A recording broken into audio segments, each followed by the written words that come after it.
3, 2, 1. Start.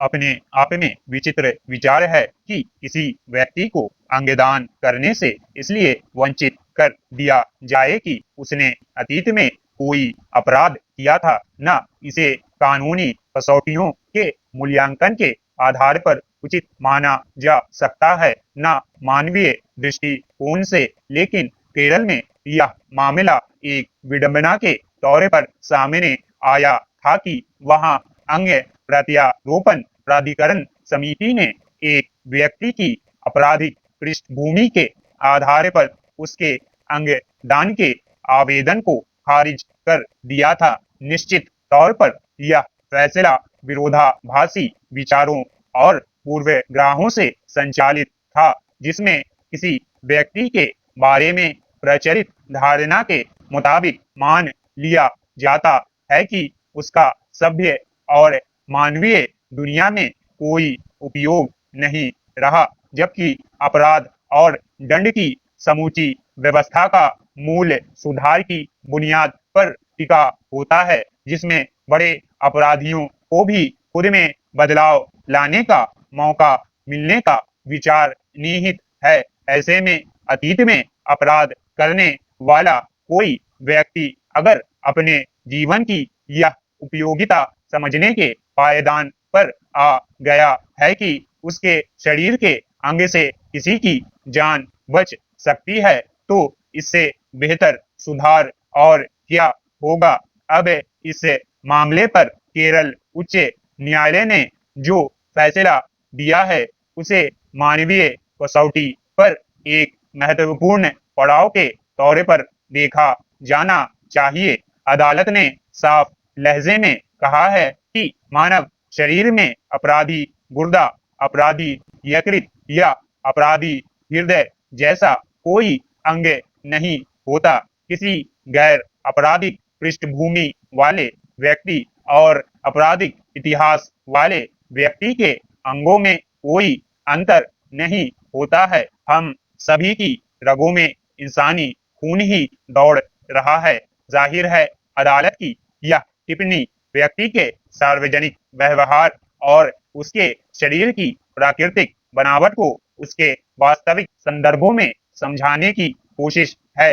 यह ध्यान रखने की जरूरत है कि अगर कोई व्यक्ति आपराधिक में लिप्त रहता है तो यह उसकी संगति, मानसिकता और विचार के कारण होता है। इसमें उसका शरीर या उसके अंग केवल संचालित पुर्जे की भूमिका में होते हैं। जीवित शरीर में अंगों का काम विचार को संचालित करना नहीं होता। वे प्राकृतिक रूप में सिर्फ जीवन को सक्रिय रखने की भूमिका में होते हैं। इसलिए अगर किसी आपराधिक पृष्ठभूमि के व्यक्ति का कोई अंग किसी अन्य जरूरतमंद में प्रत्यारोपित कर दिया जाता है तो वह जीवन का वाहक बनेगा, न कि अपने पूर्व शरीर के विचार का।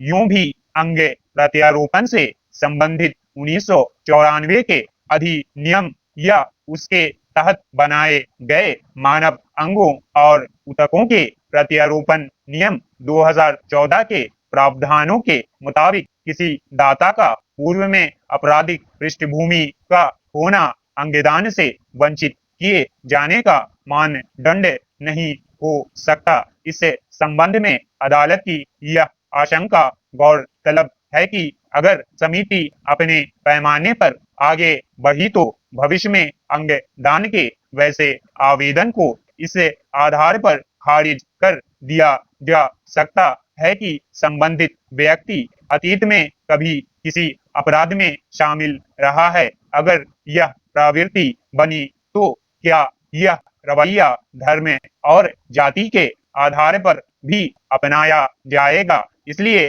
अदालत के इस विचार को मानवीय पहलुओं को मजबूत करने वाला माना जाना चाहिए कि मानव अंग एवं ऊतक प्रत्यारोपण अधिनियम को धर्म निरपेक्ष का पथ प्रदर्शक बनने दें, ताकि विभिन्न धर्मों और आपराधिक पृष्ठभूमि के लोग भी अलग जातियों, नस्ल, धर्म या पूर्व में अपराधी रहे जरूरतमंद लोगों को अंगदान कर सकें। दुनिया भर में वैसे बहुत सारे लोगों की जान बचाई जा सकती है जिन्हें हादसे या अन्य स्थितियों में जरूरत के वक्त अंग नहीं मिल पाता। Stop. Thanks for watching. Like, share, subscribe.